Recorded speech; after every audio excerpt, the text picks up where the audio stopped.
دوستو گزشتہ روز پاکستانی نائب وزیر اعظم اور وزیر خارجہ اسحاق ڈار نے ڈھاکہ کا دورہ کیا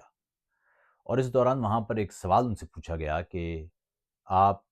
یعنی بطور بطور پاکستانی ریاست بنگلہ دیش کے عوام سے معذرت کیوں نہیں کرتے؟ تو ان کا کہنا تھا کہ اس سے قبل مشرف بھی معذرت کر چکے ہیں اور 1974 میں بنگلہ دیش کو تسلیم کیے جانے کے وقت بھی وہ معذرت کر لی گئی تھی، اس لیے اس معاملے کو سیٹلڈ سمجھیں اور آگے بڑھیں۔ دوسری طرف بنگلہ دیش کے لوگوں کا کہنا تھا کہ معافی والا معاملہ ابھی حل نہیں ہوا۔ اچھا، اس معافی کے ساتھ معاملہ یہ ہے کہ پاکستان کو بطور ریاست معذرت کرنا ہے، اور ساتھ ہی جو اس جس کو بنگال کے لوگ جنگ آزادی کہتے ہیں 1971 کے واقعات، اس میں متاثرہ افراد کے لیے اس میں امداد بھی شامل ہے۔ وہ اس پر میں ابھی تفصیل سے بات کرتا ہوں، لیکن سب سے پہلے آئیں اس پورے معاملے کو دیکھتے ہیں اور یہ بھی دیکھتے ہیں کہ اس میں پاکستان کا اقدام ہونا کیا چاہیے۔ پہلی بات تو یہ ہے کہ 1971 کے جو واقعات ہیں وہ تو کہیں بھی کسی بھی جگہ پر ڈیفینسیبل نہیں ہے، وہ ڈیفینڈیبل نہیں ہے، ان کا دفاع ممکن نہیں ہے۔ اور وجہ یہ ہے کہ ہزارہا لوگوں کو وہاں قتل کیا گیا، بے شمار خواتین ان کے ساتھ وہاں جنسی حملے ہوئے، زیادتی کی گئی، اسی طرح وہاں کے لکھنے والوں کو، بولنے والوں کو اٹھایا گیا۔ تو ایک شدید طرز کا ایک رویہ تھا ریاست نے کریک ڈاؤن کے نام پر وہ جو وہاں روا رکھا۔ لیکن سوال یہ ہے کہ کیا پاکستانی قوم اس کی ذمہ دار ہے؟ کیا آپ اور میں اس کے ذمہ دار ہیں؟ اس کا جواب ہے کہ پاکستانی قوم اس کی ذمہ دار تب ہوتی کہ اگر یہ سارے اقدام پاکستان کا کوئی منتخب رہنما کرتا۔ جب یہ واقعات پیش آئے اس وقت پاکستان میں منتخب حکومت نہیں تھی، مارشل لاء تھا، یعنی ایک آمر جو کسی دستور کو، کسی کانسٹیٹیوشن کو نہیں مانتا تھا، اس نے یہ اقدامات کیے اور اسی کے احکامات پر یہ اقدامات ہوئے۔ تو پاکستانی ریاست یا پاکستانی عوام، ان کی بجائے وہ ایک آمر کا قصور زیادہ ہے۔ دوسرا یہ کہ اس کے باوجود پاکستانی قوم کو اور پاکستانی عوام کو بنگلہ دیش کے لوگوں پر ہوئے ظلم اور اس جبر اور زیادتی کو نہ صرف اس کی مذمت کرنا چاہیے، بلکہ اس معافی سے بھی ایک قدم آگے بڑھ کے پاکستان کے پارلیمان سے جنرل یحییٰ کے خلاف قرارداد پاس ہونا چاہیے، اس فوجی پیش قدمی کے خلاف قرارداد پاس ہونا چاہیے جس کا نتیجہ ہزارہا لوگوں کی جان جانے اور ہزارہا لوگوں کے استحصال کی صورت میں نکلا۔ یہ کچھ عرصے پہلے کی بات ہے کہ میں جب بون یونیورسٹی میں تھا تو ایک دفعہ وہاں ایک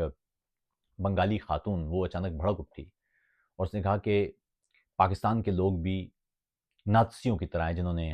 ہمارا قتل عام کیا۔ اور میرا جواب وہاں پر یہ تھا کہ پاکستان کو آپ نازی دور سے نہیں جوڑ سکتے، اور اس کی وجہ یہ ہے کہ پاکستان میں اس وقت آمریت تھی، جبکہ نازی دور ایک منتخب نمائندے کے طور پر چانسلر بننے اور پھر آمر بن جانے والے ایک سویلین آدمی کا تھا۔ جرمن قوم، وہ ہولوکاسٹ ہو یا دیگر جرائم، جرمن قوم اس کی ذمہ دار ہے، اور اس کی ذمہ داری یوں ہے اس قوم پر کہ اس نے ایک ڈکٹیٹر کو، ایک آمر کو رہنما مانا، اس کو ووٹ دیا۔ یاد رکھیے گا کہ 1930 کے انتخابات میں ہٹلر کی نازی پارٹی کو بہت ہی کم ووٹ ملے تھے، قریب 30%، 32% ووٹ پڑے تھے یا 33%، اور وہ اس طرح اقتدار میں آئی تھی۔ لیکن صرف 3 سال بعد جب جرمنی میں ریفرنڈم ہوا، اس بیچ میں دوسری پارٹیوں کو تو ایک طرح سے ختم ہی کر دیا گیا تھا جب ہٹلر کی حکومت آ گئی، لیکن جب 1933 میں انتخابات ہوئے یعنی ریفرنڈم ہوا تو اس میں قریب 80% سے زائد لوگوں نے، وہ خوف تھا یا لالچ تھی یا دیگر وجوہات تھیں یا قوم پرستی تھی یا نسل پرستی تھی، وہ کچھ بھی تھا، لیکن 80% لوگوں نے ہٹلر کے حق میں ووٹ دیا تھا۔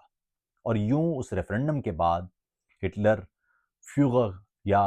رہنما، قوم کا رہنما بنا تھا، اور اس نے تمام کے تمام عہدے، تمام کے تمام اختیارات، وہ عدالتوں کے اختیارات ہوں کہ وہ صدارتی اختیارات ہوں یا وہ پارلیمان کے اختیارات ہوں، وہ سب اپنے عہدے میں جذب کر لیے تھے۔ یوں وہ بیک وقت مکمل ریاست بن گیا تھا، لیکن یہ مکمل ریاست بننے کے عمل میں ہٹلر نے عوامی تائید حاصل کی تھی۔ تو چونکہ عوام نے اسے ووٹ دیا تو عوام اس کے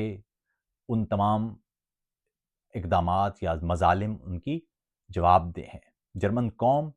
وہ یہودیوں کا قتل عام ہو یا دیگر اقلیتوں کا، وہ معذوروں کو مارا جانا ہو یا کمزوروں کا، وہ بچے قتل ہوئے ہوں یا خواتین، ان سب میں جرمن قوم ذمہ دار ہے، اور جرمن قوم اس کو اپنی ذمہ داری لیتی بھی ہے۔ اسی لیے آپ دیکھتے ہیں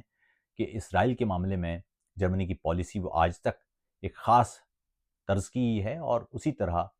یہاں پر جتنے بھی چانسلر آتے ہیں وہ ہولوکاسٹ کی یادگار پہ جا کے اس ظلم کا، اس پر نہ صرف افسوس کا اظہار کرتے ہیں، معذرت خواہ ہیں، بلکہ ساتھ ہی وہ یہ طے کرتے ہیں کہ ایسا کوئی جرم، ایسا کوئی ظلم جرمن سرزمین پر دوبارہ رونما نہیں ہوگا۔ یعنی اپنے شہریوں کو رنگ یا نسل یا مذہب کی بنیاد پر اس انداز سے قتل عام کرنا، یہ کسی صورت قابل قبول نہیں ہو سکتا۔ لاکھوں انسان مارے گئے اس پورے عمل میں۔ تو چونکہ جرمن قوم اس کی ذمہ دار ہے، اور وہ یوں کہ اس نے ہٹلر کو امپاور کیا تھا، تو اس کو پاکستان سے موازنہ اس لیے نہیں ہو سکتا کیونکہ جو ایوب خان ہے وہ ایک آمر تھا۔ آمر، یاد رکھیے گا، ریفرنڈم بھی کروا لے تو چونکہ اس وقت دستور موجود ہی نہیں ہوتا، اس لیے اس کا ریفرنڈم بھی غیر آئینی ہوتا ہے۔ بہت سارے لوگ سمجھتے ہیں نا کہ جی ضیاء الحق نے ریفرنڈم کروا لیا تھا اور عوام نے ووٹ دے دیے تھے۔ بالکل غلط، اس لیے کہ اگر ایک شخص ہے اس نے ملک کا دستور ہی معطل کیا ہوا ہے تو اس کے ریفرنڈم کی بھی کوئی آئینی حیثیت نہیں ہوتی۔ اس سے پہلے ماضی میں ہماری عدالتیں نظریہ ضرورت کے تحت انہیں جائز قرار دیتی رہی ہیں، لیکن پاکستان کا کانسٹیٹیوشن، خاص طور پر 18ویں ترمیم میں جو لکھ دیا گیا ہے، وہ یہی ہے کہ اس کی معاونت ہو ہی نہیں سکتی۔ کسی بھی عدالت سے دستور کی پامالی یا دستور کی منسوخی یا معطلی کا کوئی بھی معاملہ اسے اپروو نہیں کیا جا سکتا۔ یہ کیسے ہو سکتا ہے کہ 24 کروڑ عوام کا ایک متفقہ دستور ہو اور اسے عدالت میں بیٹھے ہوئے 2 یا 4 جج منظور کر لیں اس کی منسوخی کو؟ یہ کیسے ہو سکتا ہے؟ تو اس لیے یہ بنیادی طور پر یہ معاملہ نہ صرف ہونا چاہیے بلکہ پاکستان کو یہ اٹھانا بھی چاہیے۔ پاکستان کو اپنی قومی اسمبلی میں ایک قرارداد منظور کرنا چاہیے جس میں جنرل یحییٰ خان کے اس عمل اور وہاں پر فوج کشی کی مذمت کی جائے، اور بطور ریاست اس پر افسوس کا اظہار کیا جائے، اور یہ بنگال کے لوگوں کو واضح میسیج دیا جائے کہ وہ عامر ہمارا متفقہ لیڈر یا منتخب لیڈر نہیں تھا، وہ ایک عامر تھا، اور اس عامر کے کیے کا ذمہ دار وہ عامر ہے۔ بلکہ میں تو یہاں تک سمجھتا ہوں کہ 71 کی جنگ میں ملوث جتنے بھی جنگی جرائم کے ملزم ہیں ان پر مقدمہ چلنا چاہیے، اور ان کو شفاف ایک پروسیس کے ذریعے یا شفاف سماعت کے ذریعے ان کو سزا دی جانا چاہیے۔ دوسری بات یہ کہ جو بنگال کے لوگ ہیں اور وہ متاثر ہوئے ہیں، ان کے لیے کم سے کم آپ یہ کام کر سکتے ہیں کہ ان کو پاکستان کی شہریت آفر کر دیں۔ آپ یاد رکھیے گا کہ جب مشرقی اور مغربی جرمنی میں یہ جرمنی ٹوٹا ہوا تھا 89 تک، تو اس وقت تک جو مشرقی اور مغربی جرمنی کے درمیان یا دونوں ریاستوں کے درمیان ایک طرف کمیونزم تھا، ایک طرف سرمایہ داری نظام کے حامل یا سرمایہ داری نظام کی جو سمجھے کہ اس طرف جھکاؤ رکھنے والی مغربی جرمنی کی ریاست تھی۔ مغربی جرمنی فرانس، برطانیہ اور امریکہ کے ایک زیر نگرانی تھا، یا ابتدا میں ان تینوں فورسز نے اس پہ قبضہ کیا تھا، اور مشرقی جرمنی اس پر سوویت فورسز نے قبضہ کیا تھا۔ تو یہ 4 بڑی قومیں تھیں جنہوں نے جرمنی پر قبضہ کر لیا تھا دوسری عالمی جنگ کے اختتام پر۔ لیکن جو کام کی بات ہے وہ یہ ہے کہ جرمن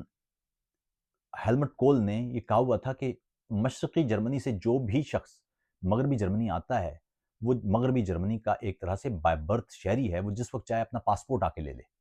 اس کا فائدہ یہ ہوا کہ جو بھی دیوار عبور کر کے مغربی جرمنی میں آ جاتا تھا، اسے